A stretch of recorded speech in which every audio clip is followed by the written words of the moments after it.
Hello, my ID family and extended family of parents, friends, pets. For my part today, I thought I would start kind of at the beginning. You see, in my second week at ID, I was cutting foam core for like maybe the third time, and I managed to slice a part of my finger off. Um, and I remember thinking, while Marty was desperately trying to stop the bleeding, what am I doing here? Why did I leave my safe world of writing papers and instead came to do this? Whatever this even is. I've since realized that it is actually a thought that a lot of ID students have at some point in their journey. And so I wish I could go back and tell that girl that, it's okay. It will end, and it ends in me talking to my laptop with a fake background in the middle of a pandemic. And also to buy stocks in Zoom. Definitely buy stocks in Zoom. I don't really need to belabor the point that we live in really strange times. So strange, in fact, that, when I was asked to do this, I looked up virtual speeches, graduation speeches, and realized very quickly that there's a lot of competition in this market. There's Ellen, there's Tom Hanks, even Obama is joining in sort of cheering on 2020 graduates and giving us all some version of what doesn't break us makes us stronger, hashtag we'll survive. And so it made me realize that what I really want to do today is to focus on what makes ID unique.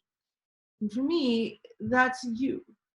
In the last 3 years, 2.5, 2, or even 1 year that you have been at ID, you have already touched countless lives and transformed many, many more.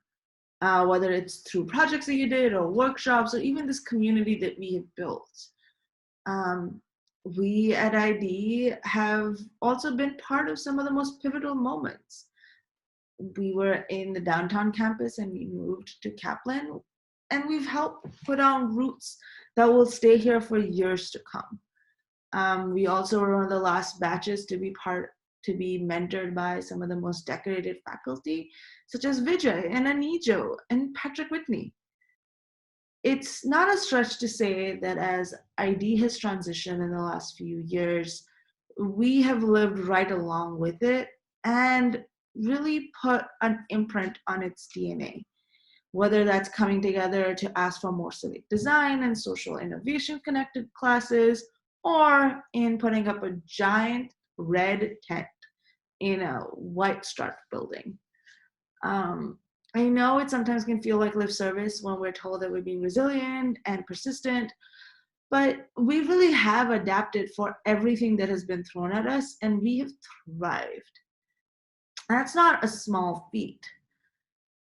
It's because of that I feel weird about being the person giving words of wisdom. So I thought instead I would use my newly minted designer status and instead propose some design principles that we can use for crafting our future, maybe. And so actually use the chat to share your own thoughts or to add your own principles. And if there isn't a chat, just think it in your heart or maybe put it on WhatsApp. It would be really cool if this was collaborative, because isn't that what we do? So to start with, number one is focus on function over form. Unless when you're squinting at it and Tomoko's voice in your head tells you it looks like nonsense, in that case, just throw it away. The other one is choose clothing wisely. If you don't know, you might be wearing the same looks for years to come. It's important to put your thought into this. Marty, I'm thinking of you, and I really miss you. Another one that I think is now getting a little closer to some of the things that I've learned at ID, it's challenged the status quo. If there's anything I've learned at ID, it's that things don't need to be the way they are. Whether that's us talking about systematic oppression or systemic oppression, or why the CTA machine is the way that it is. Sometimes those two things can overlap. But I think all of us can take a little bit of Chris Rudd or Zach Pino as we go out into the world and try to make something. Speaking of making something, another discussion that we've really had is about considering unintended consequences. Sometimes I like to think, what would John Game say? And 500 stories later, I might not have the answer, but I think it is about doing this activity and trying to take a little bit more ownership of the things that we create. And while that's one side of the thing that we do, the other is us being able to champion others. And we have a lot of privilege in where we stand. There's an inherent tension in being the designer and the community that we're trying to serve. And frankly, I don't think we have landed on an answer of what a blueprint to do this justly and fairly looks like. But I think we'll be okay, I think, as long as we keep talking about it. And I think if we just don't take ourselves so seriously either. I think one of the biggest takeaways that I've had with my batch is this word whimsy. Whimsy for me now has come to be, say, creativity with a twist or silliness with a vision.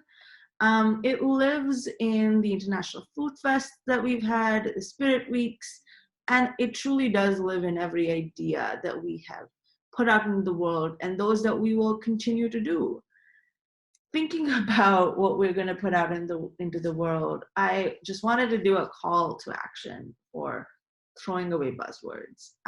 It seems more than ever that we will be working with non-designers, and we'll have to face the challenge of explaining what we do and why to people who are not in this space and who we really want to bring along with us.